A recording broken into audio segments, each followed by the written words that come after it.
बहनों भाइयों, इंद्रधनुष में आपका स्वागत है। आप सभी को दीपावली की बहुत बहुत शुभकामनाएं, ढेर सारी बधाइयाँ। आप स्वस्थ रहें, मस्त रहें। ईश्वर आपके ऊपर सुख संपत्ति की वर्षा करते हैं।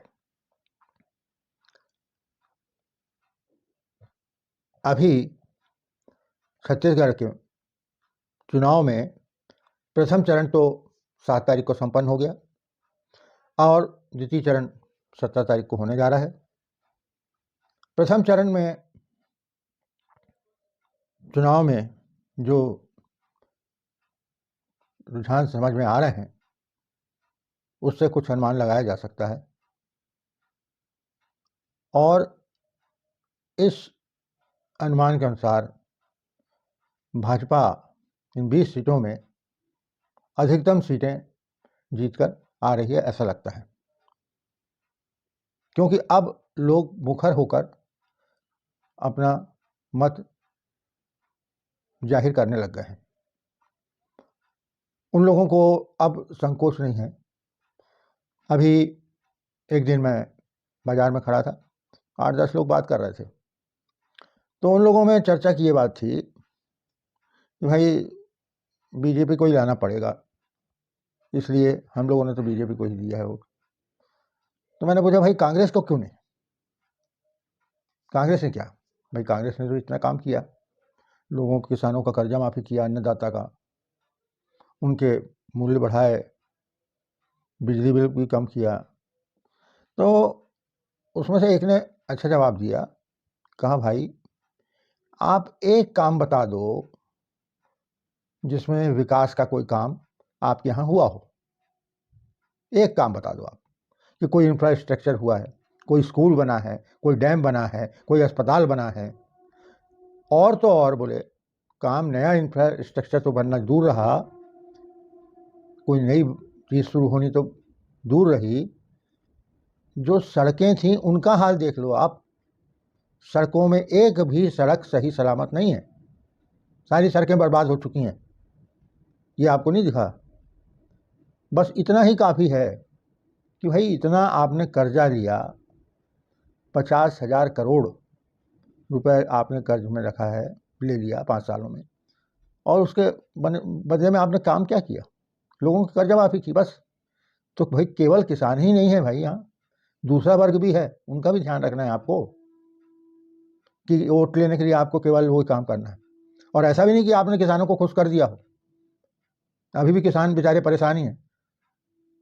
तो मैंने वो बात उसकी उचित लगी और मैंने समझ लिया कि अब जो है लोग स्पष्ट रूप से कहने लग गए हैं।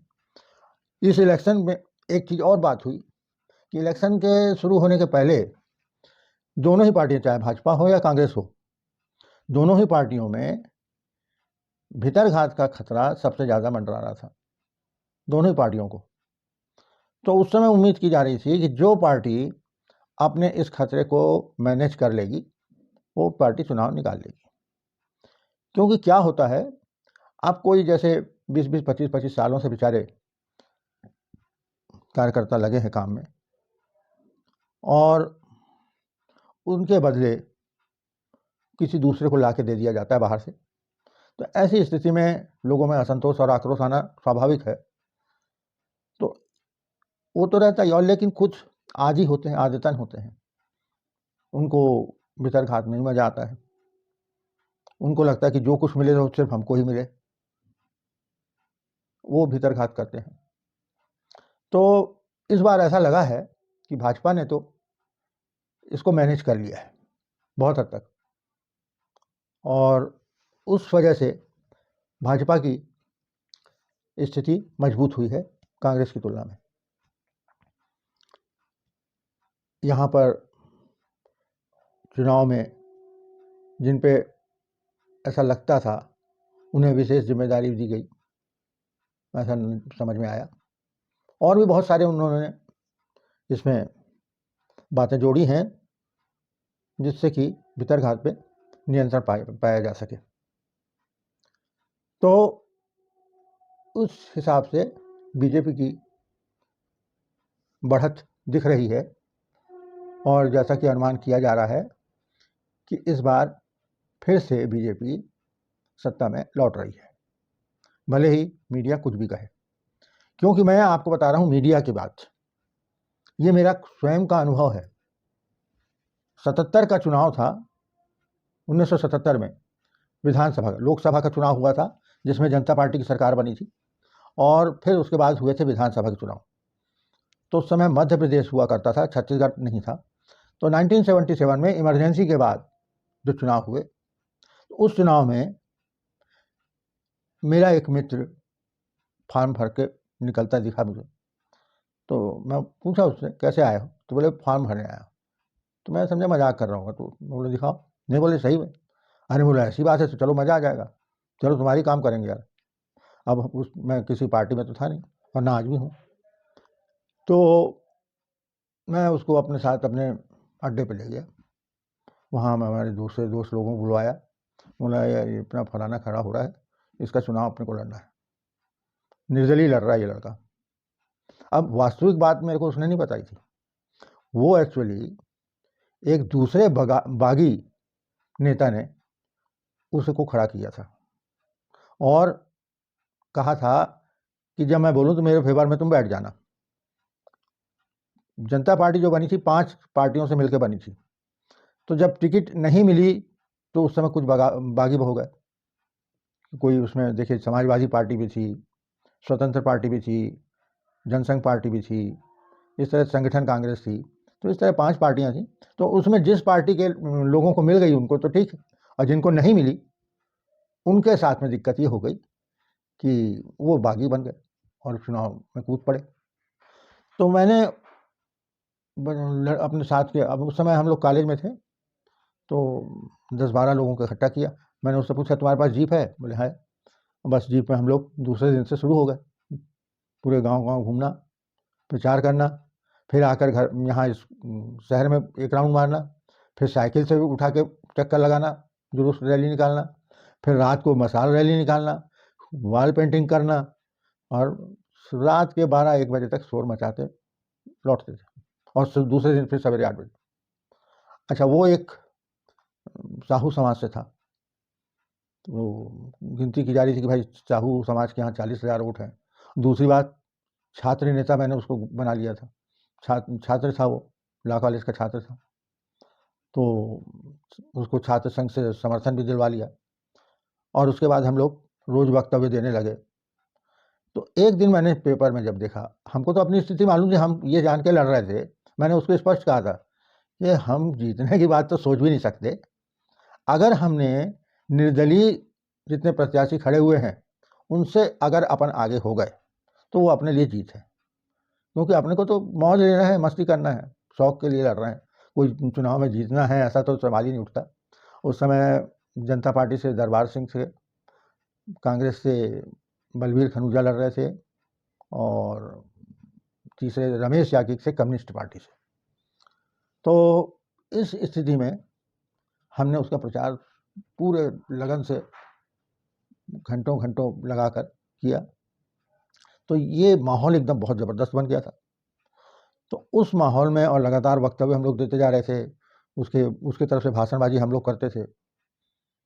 तो एक दिन पेपर में जब हमने देखा, ये रायपुर के पेपर की बात आ रहा हूँ, लोकल पेपर की बात नहीं है, रायपुर का जो प्रादेशिक माना जाता है पत्र, उन पेपरों में मैंने देखा कि राजनांदगांव में चतुष्कोणीय संघर्ष, यानी 3 तो पार्टी के और चौथा ये, क्यों?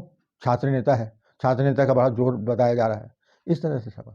जबकि हमको वास्तविक स्थिति मालूम थी कि भाई हमको 1,500-2 हज़ार वोट मिल जाएंगे, बस बहुत बड़ी बात है, और वैसा हुआ भी। 2,000 वोट मिले, हालांकि हम निर्दलीय लोगों से आगे निकले, बाकी पार्टी वाले थे। तो इस तरह से आप ये मत सोचिए कि मीडिया को आधार बनाकर अगर आप सोच रहे हैं कि उससे अपना निर्णय लेंगे तो वो गलत होगा। आप स्वयं पता कीजिए, 10 जगह खुद निकलिए, तब आपको वास्तविक स्थिति पता चलेगी। क्योंकि इस तरह से तो मीडिया में आपको हमेशा भ्रमित किया जाएगा, कोई ज़रूरी नहीं है आपको उसमें सही जानकारी मिल पाए। इसीलिए अभी जो मीडिया कोई कितना बता रहा है कि इतनी कांग्रेस आएगी, इतनी वो आएगी, कांग्रेस भी फिर से बना रही है सरकार, तो मेरे को इसमें ज़रा सा भी संदेह नहीं है। कि भाजपा इसमें बहुत बड़ी बढ़त में है, जिसकी आपने उम्मीद नहीं की होगी। हाँ, दूसरी एक चीज़ सबसे बड़ी बात यह है कि आज आपको जहाँ नहीं हुए हैं चुनाव, उनके लिए आपको चुनाव में वोट देने जाना है। ये नहीं कि आप उसे छुट्टी का दिन मानकर घर में बैठें या पिकनिक मनाने निकल जाएं या फिल्म देखने निकल जाएं। आपको अपना वोटिंग करना आवश्यक होगा, क्योंकि अभी यहाँ पर भी हमने देखा है कि एक वर्ग ने, एक खास वर्ग ने 100% उनकी वोटिंग हुई है, बल्कि 100 से ज़्यादा ही हुई होगी। लेकिन आप लोगों की कितनी होती है? 60%, 50%, 70%, ज़्यादा, इससे ज़्यादा नहीं जाती। तो इस बात पे गौर करिए, नहीं तो फिर इसका क्या परिणाम होगा ये आप समझिए।